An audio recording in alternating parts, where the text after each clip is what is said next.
retreat, no surrender. Hey, what's going on, everybody? GameStradamus here, giving you guys some long overdue Crysis 2. I had a lot of people recommend that I keep posting this, and I apologize that I have not been. I've just been very busy. I've been consulting for 3 different companies now, like I said in my last video, mainly Battle Empire, which has kept me quite busy.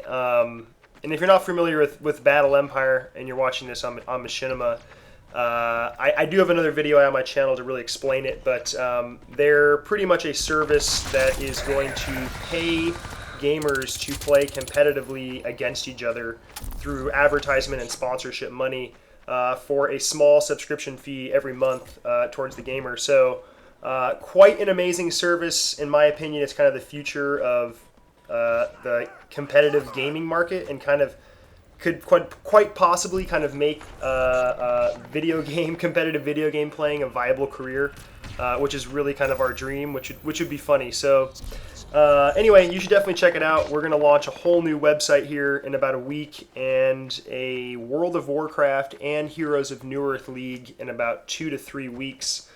So if you play those games competitively at all, definitely go check out battleempire.com. Because you could win money if you're good, and you know, if you're going to play the game anyway, might as well be getting paid for it. Is kind of our philosophy. So anyway, check that out, and you will not be disappointed. But anyway, back to good old Crysis here. Yeah, this game is quite a lot of fun. This is a gameplay I had from a little while ago. I haven't had a chance to really play this much lately. I will probably not pick up the map pack. I know I've had some people message me and ask me to do some gameplay of the new maps. I don't know. I will probably be playing so many other games that are coming out here over the next few months that I just don't really want to invest more money into this game, really. It's a very fun game, probably one of the better first-person shooter experiences I've had, definitely multiplayer. But there's just so much good stuff coming out that I'd rather just save what little money a poor gamer has and get stuff like Diablo 3 and Battlefield 3 and Guild Wars 2. I'm really looking forward to those kind of games. You know, I'm really into the RPGs lately. I've been a complete nut about League of Legends. If you've watched any of my videos, I always recommend it. That's a very fun game. It's like, you know, a refined version of Dota, if you're familiar with that, and it's all free to play. Very fun, very competitive, and incredibly addicting, to be honest.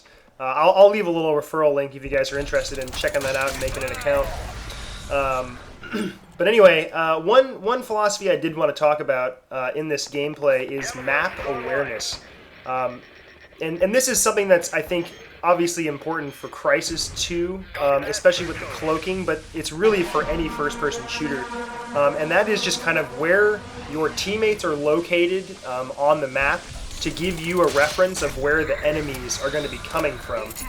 And Crysis is kind of a good example of this. A lot of the maps are just kind of like, you'll always spawn on either, like this map's a good example, you'll always spawn like on one end or the other, sometimes in the middle, but for the most part, they always kind of keep you at opposite sides, or in reference to where your teammates are located. So while you're playing, if you're paying attention to the mini-map, and I'm noticing like, okay, all my teammates are behind me, there's like a guy to like my right, so I'll know, okay, the enemy's dead in front of me and probably to my left a little bit, if at all. And by watching that mini-map, keeping track of, like, you know, enemy gunfire and stuff like that, you can really triangulate where to be looking, what to be expecting, and get the drop on the enemy. But not only the enemy, but also kind of your teammates as well.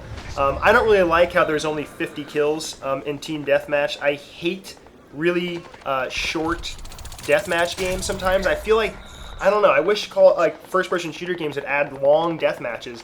Call of Duty was a great example of that. It's like when you got on with friends, like if you were all good, it was more about who could get the most kills the quickest, you know, and you were competing more with each other than the other team, because sometimes you'd run around and like not see anybody the whole match because your teammates are just like chopper gunning everybody and airstriking and whatever. So it becomes this game of like, okay, who can get to like, the chopper gunner or these kind of kill streaks the fastest so that you can get yours out first, because if you're second or third, the match might be over before you get to lay it. And this is bullshit. I think I shot him twice in the chest there, but maybe not. That sniper rifle's fun, but I'm more of a run and gun and assault rifle kind of guy. This game just seems too fast-paced to be a sniper. And also, don't be sitting out uncloaked with a sniper rifle like that, like I was. That was retarded. Big fail. Anyway, yeah, so good old map awareness and kind of not only staying on top of the enemy team, but also your team. Because if you know where to be heading and where the enemy is most likely going to be, then you can not only beat the enemy to the spot, and get the drop on them, but you can beat your teammates, and you can get a lot more kills in a match.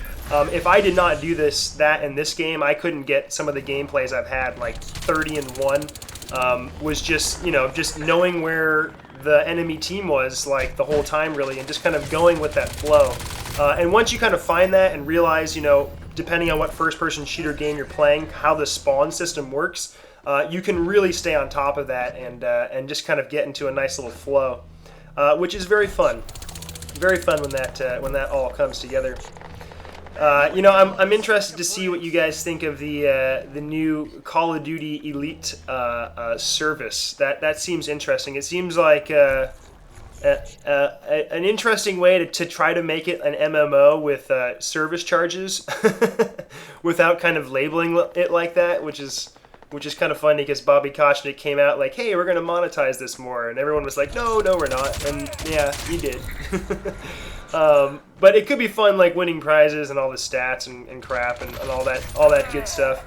But at the same time, I also feel like they know Modern Warfare 3 is not as strong as it should be because Battlefield 3 looks absolutely incredible and is probably going to shit on it. So they're like, okay, shit, we got to come up with some service so we can, like, add a little more juice to it. But we'll see. Hopefully we're gonna get Battlefield 3 and Call of Duty on Battle Empire soon. So no point in going for prizes when you can be making some nice cash instead. So anyway, stay tuned. Also, I've had a lot of people message me about posting my overall stats for this game, and so I'm tired of those messages. So I'm just gonna post these so you guys can take a look. They're probably the most ridiculous stats I've had in a first-person shooter. I've gotten kind of progressively better over the years, but this game, I don't know. I have a good feel for it. My kill to death's pretty ridiculous for this game. Not many people are above like a 1.15. My headshot ratio to kills is ridiculously high, and I also collect most of my dog tags. If you see that there, my stats for that are pretty good. And you see my stealth usage versus the power and armor. That's kind of where your numbers should be, in my opinion. At least my play style. You just kind of get way more of a drop on people being in stealth in this game. They put it in there for a reason. Pretty good accuracy with everything. See, those melees are up there pretty high.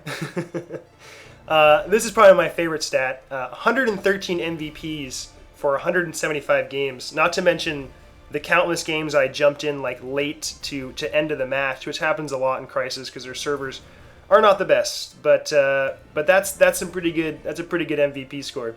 Anyway, hope you guys enjoyed the gameplay, and I'll be back soon. Later.